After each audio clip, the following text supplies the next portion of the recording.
The ocean, vast, endless, unknowable, for centuries, it whispered promises to humankind, of gold, of glory, of God. From the harbors of Lisbon to the docks of London, men stared into that endless blue and saw power.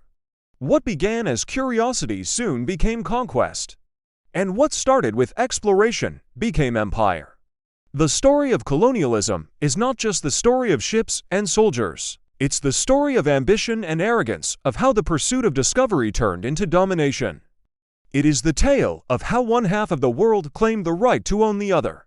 In the 15th century, Europe stood at a crossroads. The medieval world was ending. Trade, technology, and faith were changing everything. The compass, the printing press, and the caravel, three inventions that turned Europe's gaze outward. Portugal and Spain were first. They sailed not just to find new lands, but new routes to wealth. Spices from Asia were worth their weight in gold. Sugar, silk, and silver fueled dreams of endless prosperity. But beneath the sails of exploration lay the shadows of exploitation. When Christopher Columbus reached the Americas in 1492, he didn't find a new world, he found a world already thriving, with civilizations, languages, and systems older than his own. Yet within decades, millions would perish, cities would burn, and whole cultures would vanish under the banner of empire. The crown and the cross marched together. Kings financed voyages, priests baptized conquests. To rule in God's name became the justification for every act of greed. They called it the doctrine of discovery, a legal and religious idea that allowed Christian monarchs to claim any land not ruled by Christians. It was, in essence, a license to plunder. And with papal blessing, the world became a chessboard. Africa became the first target. At first, the trade was gold, ivory, and pepper. But soon, the trade turned darker. Men, women, and children were reduced to cargo. The transatlantic slave trade became the beating heart of a global economy.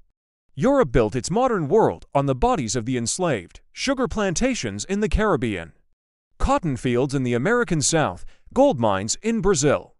Each one a factory of suffering, producing wealth that powered European progress. Colonialism and capitalism were twins. As Europe industrialized, colonies supplied the raw materials, cotton, coal, copper, and human labor. Factories in Manchester and Marseille grew rich from resources stolen from Bengal and the Congo. The colonies became markets to force to buy the very products made from their plundered wealth. The logic was simple, brutal, and efficient. Exploit, extract, export, and repeat, but power hides best behind good intentions. Empires spoke of civilizing missions, the belief that they were bringing enlightenment to primitive peoples. They built schools and churches, but burned libraries and temples. They preached salvation, yet stole sovereignty. For every new road or railway built, there was a language silenced, a name erased, a god forgotten. Colonialism reshaped the human mind as much as it redrew the map. It made millions believe their own cultures were inferior. It taught generations to look in the mirror and see the reflection of their conqueror. Maps tell their own story. They were weapons, to ink and paper used to slice continents into property lines. Lines drawn in London and Paris, thousands of miles from the lives they divided. The Berlin Conference of 1884 carved Africa into 50 pieces without a single African at the table. And so began a century of foreign flags flying over native lands. The empire was global. From the Indian Ocean to the Caribbean, from the Andes to the Yangtze, the pattern repeated. Take resources, break resistance, build loyalty to the crown, and everywhere, the same human story, families torn apart. Languages forbidden, gods renamed, histories rewritten. The colonizer's power was not just in his guns or ships, it was in his ability to define what was civilized, to make domination seem natural. But the conquest of land was only the beginning. A new, more insidious conquest began, the conquest of the mind. Colonial education was a powerful weapon. It taught generations to admire their oppressors. Shakespeare was studied, but local poets were forgotten. European geography was memorized, while native rivers were renamed after foreign kings. The colonized were taught to aspire to the ideals of those who had enslaved them.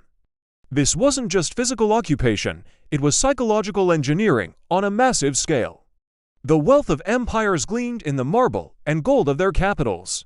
London, Paris, Madrid. These cities were built on a foundation of colonial poverty. Every grand palace cast a long shadow. Every chandelier was lit by labor from thousands of miles away. The great museums and universities of Europe were funded by colonial loot. Artifacts, sacred relics, and priceless jewels were stolen and displayed as trophies, presented as proof of a supposed cultural superiority. Even knowledge itself was colonized. Ancient Indian mathematics, advanced African metallurgy, sophisticated Chinese medicine, all of these innovations were often ignored, or worse, repackaged and claimed under European names. History wasn't a record of humanity, it became a mirror that reflected only one side, a story written by the victors. Yet, even as these empires reached the zenith of their power, cracks began to show. The same greed that fueled the conquest also bred intense competition. Britain, France, Spain, Portugal, the Netherlands, each empire wanted more, and each lived in constant fear of the other. This rivalry erupted into brutal wars fought over colonies across the globe, from the Americas to Asia to Africa. The 7 Years' War, the Napoleonic Wars, and countless other conflicts were waged for control over people who had no say in their own destiny. And amid this chaos, something began to stir. From the shores of Haiti to the plains of India, from the deserts of Algeria to the jungles of the Philippines, new voices rose. Whispers of rebellion grew into defiant cries for freedom. The subjects of these vast empires began to realize a simple truth, one that terrified the powerful: if oppression is created by humans, then liberation can be too. By the dawn of the 20th century, a vast portion of the world lived under foreign rule. But the seeds of change had been firmly planted. Empires had stretched themselves too thin, their foundations weakened by their own endless ambition. The very forces they had unleashed were global capitalism, the idea of the nation-state, and even education were now beginning to turn against them. Colonialism had, ironically, created global connections. But in doing so, it had also forged a global consciousness. People across continents began to see the world not simply as conquerors and the conquered, but as one single human story, tragically divided by power, yet united by a deep and universal yearning for justice. The conquest built kingdoms of marble and empires of dust. It left behind languages, borders, and belief systems that continue to define our world today. But every empire, no matter how powerful, forgets the same fundamental truth: that power, no matter how vast or seemingly permanent, is always temporary. The crown may command the land, but history belongs to the people. Chains can hold the body, but never the spirit. From the moment the first empire conquered its first people, resistance began. Sometimes in whispers, sometimes in fire, but always in hope. In the Caribbean, in Brazil, in the American South, the enslaved sang songs that were more than melodies. They were messages, codes for escape, prayers for freedom, and memories of homelands across the sea. The plantation was a battlefield without swords, where endurance itself was an act of rebellion. Then, in 1791, Toussaint Louverture led the Haitian Revolution, and the world trembled. For the first time in history, enslaved Africans overthrew a European power. France, the nation of liberty, equality, fraternity, was defeated by the very people it enslaved. Haiti was born, the world's first black republic. It was a victory so powerful it terrified empires everywhere, because it proved one thing: the oppressed could win. In 1857, rebellion lit another flame, this time in India. It began with Indian soldiers, sepoys serving under British command, who refused orders that violated their faith. Their defiance spread like wildfire, across cities and villages, religions and castes. It became known as the First War of Independence. For a brief moment, the British Empire, the Midas the world had seen, shook. Though the rebellion was crushed, it revealed a truth empires feared: they could never rule by force alone. Across Africa, too, the fires of resistance burned. From the Ashanti warriors of West Africa to the Zulu armies of the South, empires met defiance. In 1896, Ethiopia, under Emperor Menelik II, defeated Italy at the Battle of Adwa. It was a victory that echoed across the continent.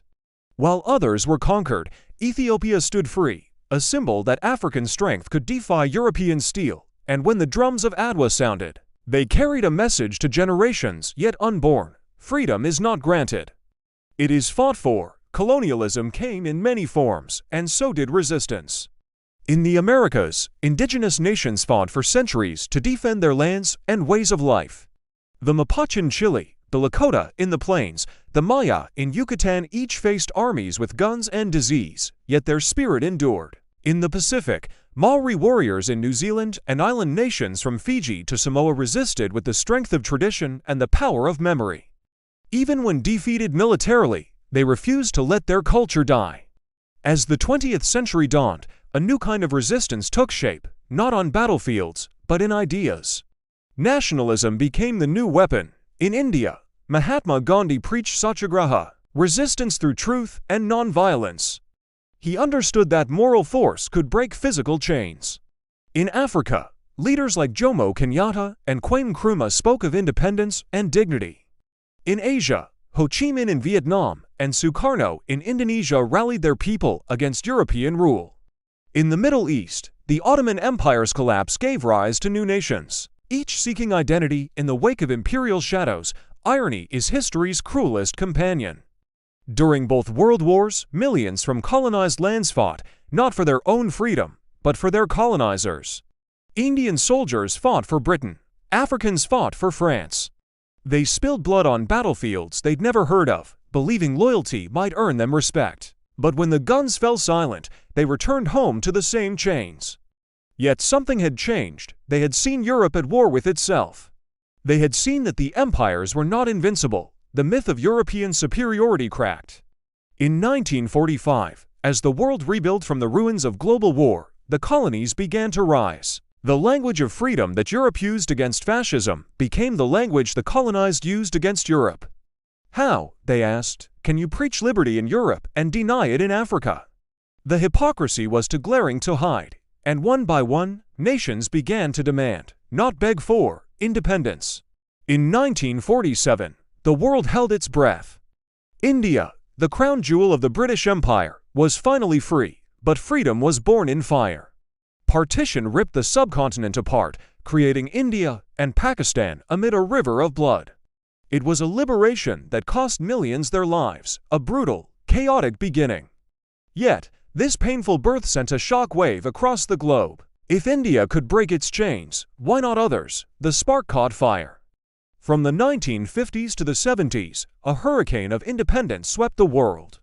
In Ghana, the Union Jack was lowered for the last time, and the Black Star rose in its place. In Algeria, after 8 years of savage war, the French finally withdrew. Across the Caribbean, islands once governed by distant European kings began to sing their own national anthems. The old colonial map, once glowing in imperial red, was fading. For the first time in centuries, entire peoples were claiming the right to rule their own destinies. The early years of freedom were electric with hope. Nations drafted new constitutions, raised vibrant new flags, and dreamed of a future they could finally call their own. Charismatic young leaders stood before massive crowds, promising modernization, education for all, and true equality. The idea was simple, powerful, and long overdue, to build nations that would serve their own people, not a foreign crown. But colonialism is a ghost that doesn't vanish just because you change a flag. Its scars run deep in the arbitrary borders drawn on a map, in economies built for plunder, and in the very minds of the colonized. And soon, these new nations would discover that the old powers hadn't truly left.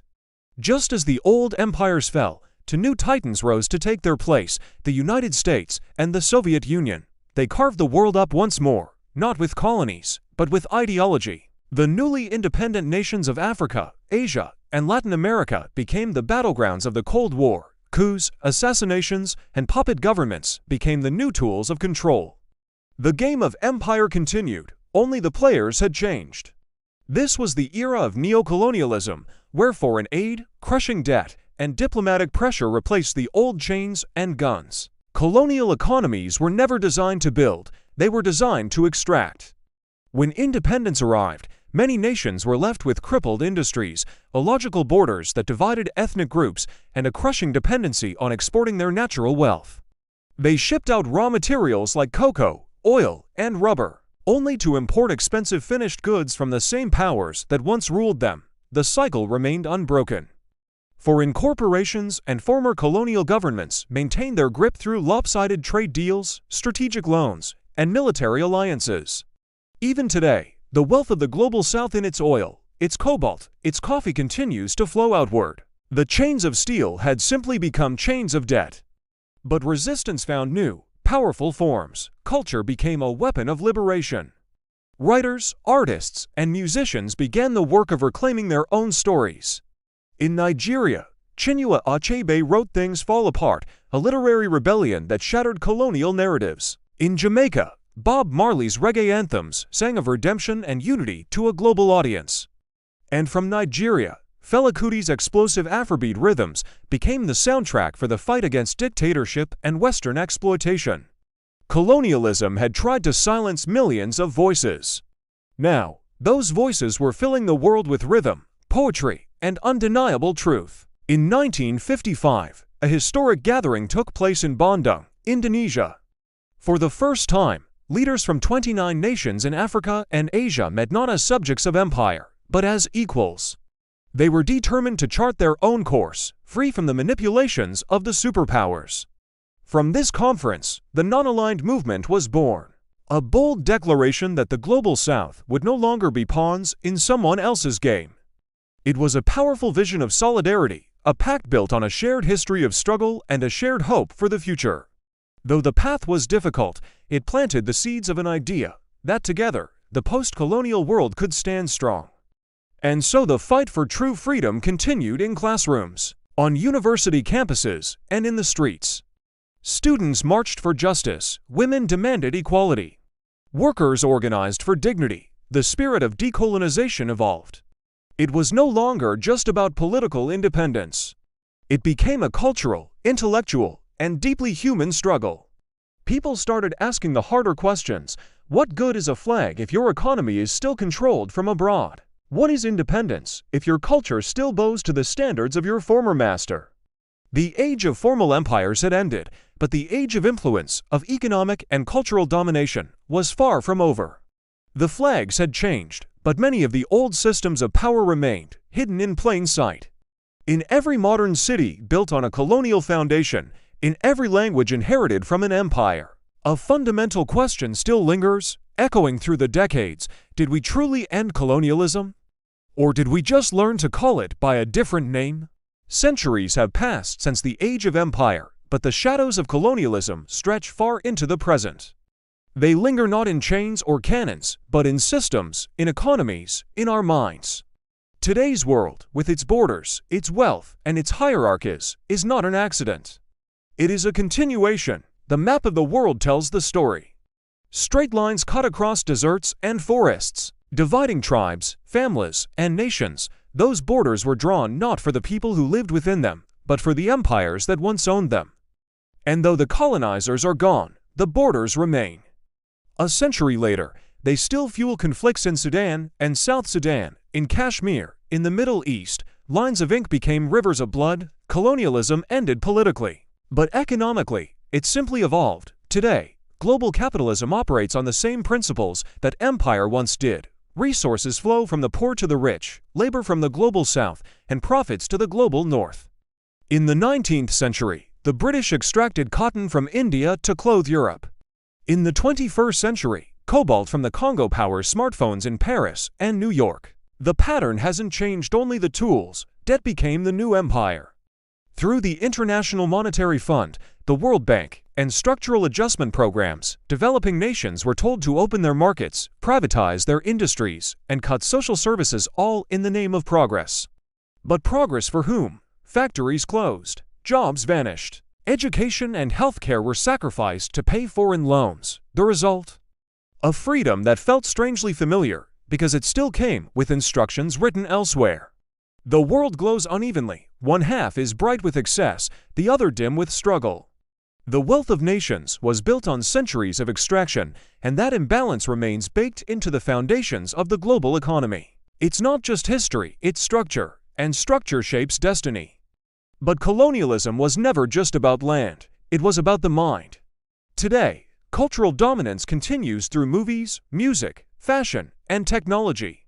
The idea of modernity still wears a Western face. From skin tone filters to beauty standards, from English as the language of opportunity to Western universities as the gatekeepers of knowledge, the empire still speaks, softly but persistently. And we, often unconsciously, still listen. Migration, once forced, now often chosen, follows the same routes carved by empire.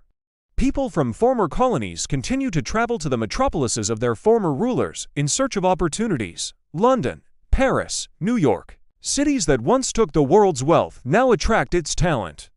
The brain drain becomes another quiet form of extraction. Only now, the resource is intellect. Politics, too, carries the imprint of empire. Many post-colonial states inherited foreign systems designed for control rather than representation.